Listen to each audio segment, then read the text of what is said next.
Caro diácono João e queridos amigos e irmãos em Cristo Jesus. São João, evangelista, o discípulo que Jesus amava, escreveu este pensamento no seu evangelho. Deus caritas est, Deus é a caridade, Deus é amor. E por isso, Deus toma a iniciativa de salvar o homem do pecado. A encarnação do Verbo, a encarnação de Jesus, por obra do Espírito Santo,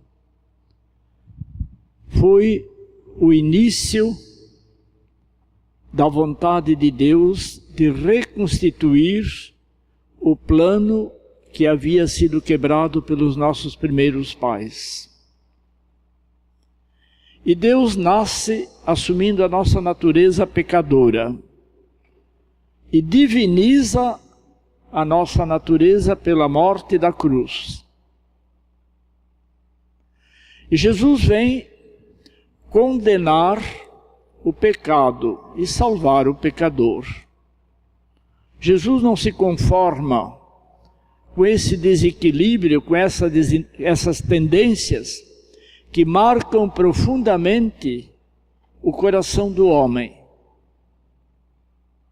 O homem foi criado à imagem e semelhança de Deus.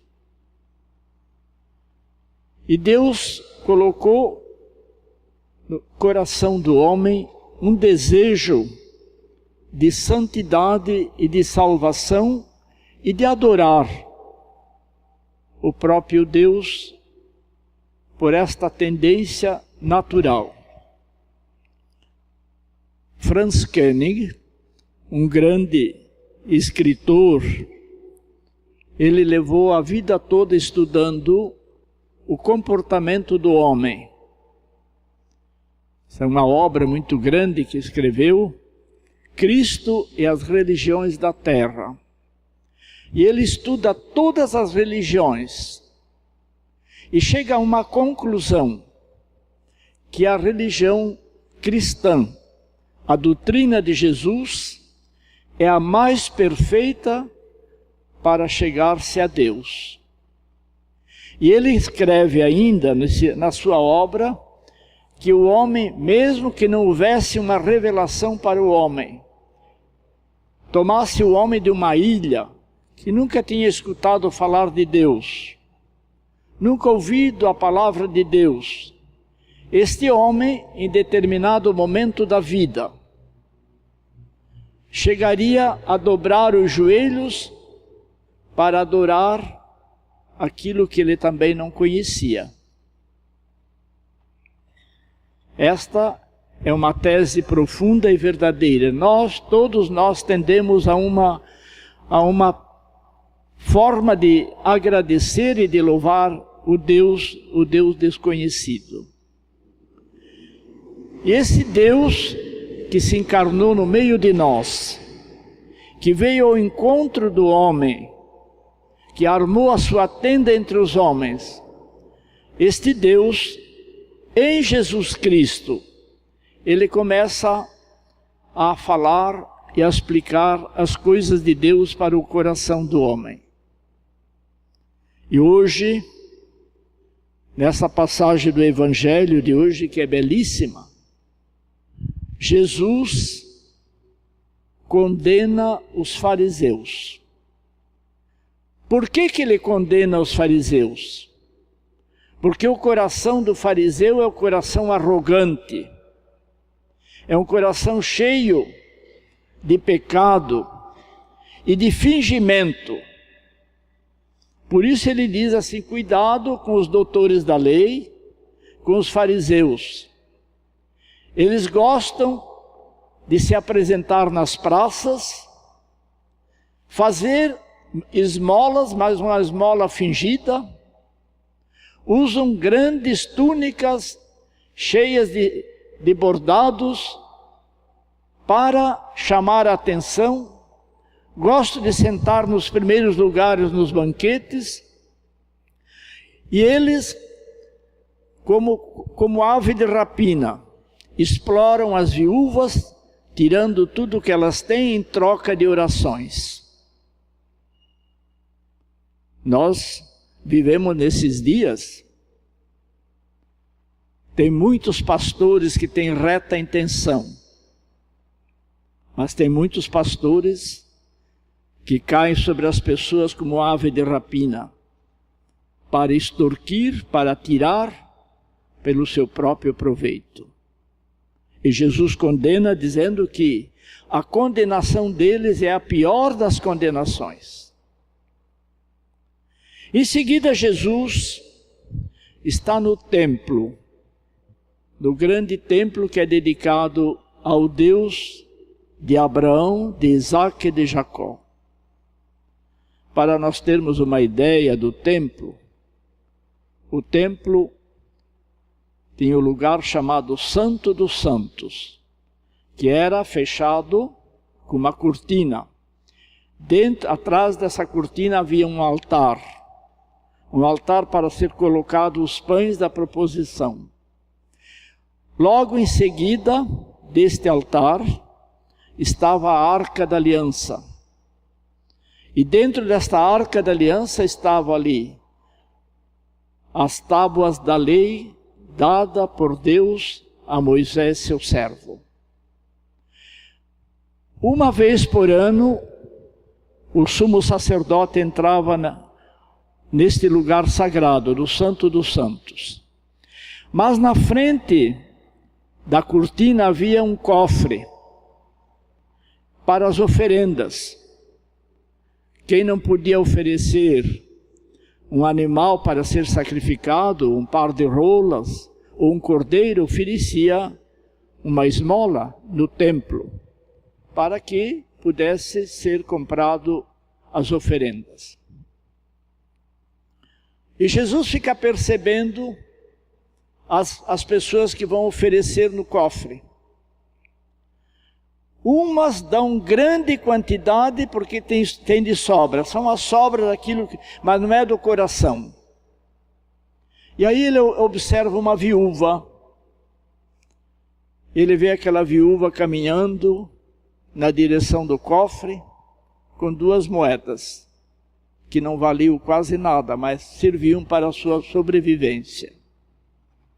E essa viúva então coloca no cofre a oferenda. E volta para casa.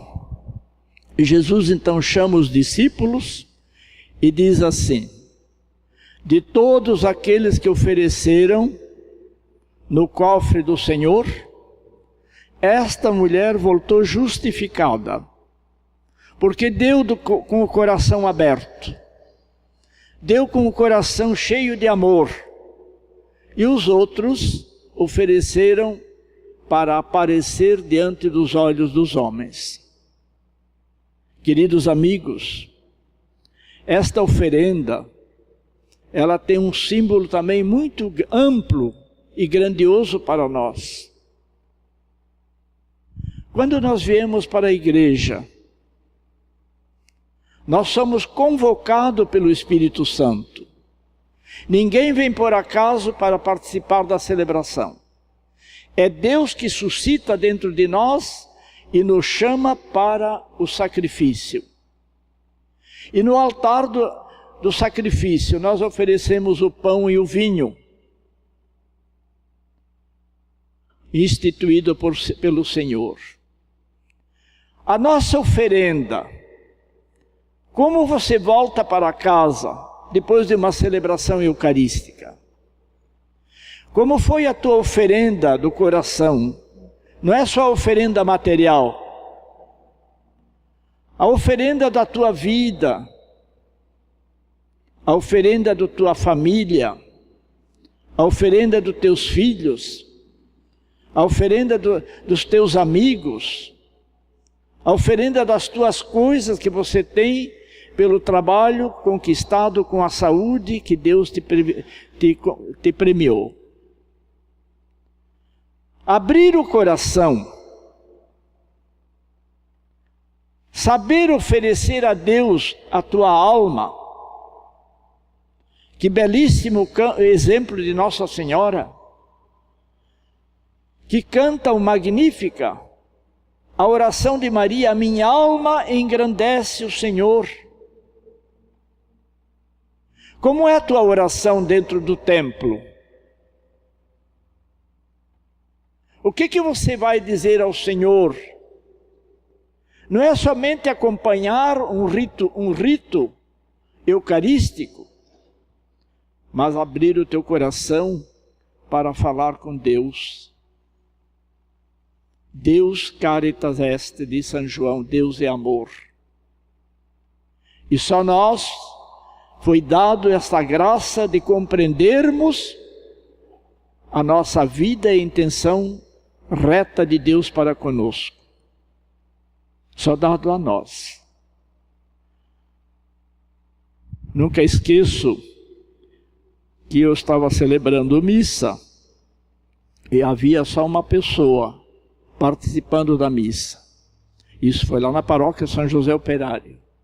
Aí um dia de semana apareceu uma senhora e eu rezei a missa. E eu voltando para casa, eu disse assim: mas hoje não tinha ninguém na missa. Dom Gregório, eu morava com Dom Gregório. Ô Dom Gregório, não tinha ninguém na missa. Ele disse: a igreja estava cheia. Eu disse: como cheia? Quando não tem, o homem não está presente, Deus manda os anjos para adorar Jesus na Eucaristia. É uma verdade.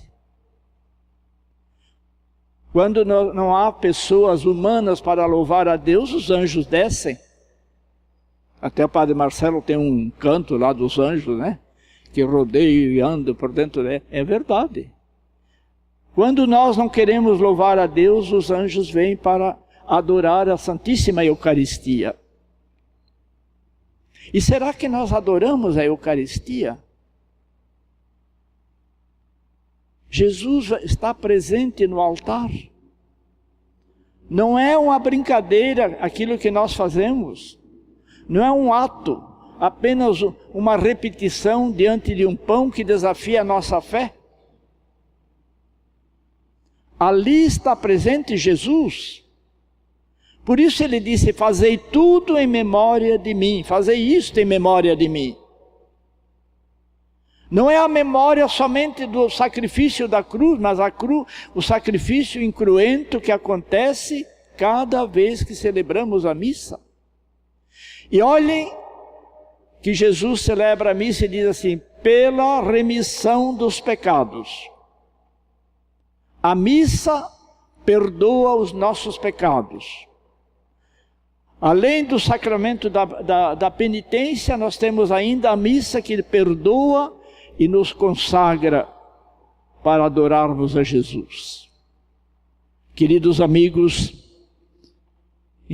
qual é a posição nossa hoje? Estamos do lado dos fariseus ou da viúva? A viúva que tinha um coração aberto.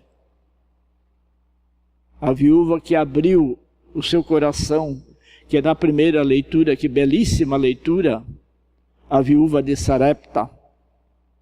Tinha só um punhadinho de farinha e um pouquinho de óleo. Acreditou na palavra de Deus. E Elias fez para Elias o pão. Se negou a si para dar àquele profeta. E Deus multiplicou a farinha e o óleo até que chovesse. Assim Deus faz conosco. Confiar na misericórdia. Confiar na divina providência. Deus providebit, Deus providencia tudo. Ele é o Senhor. Amém.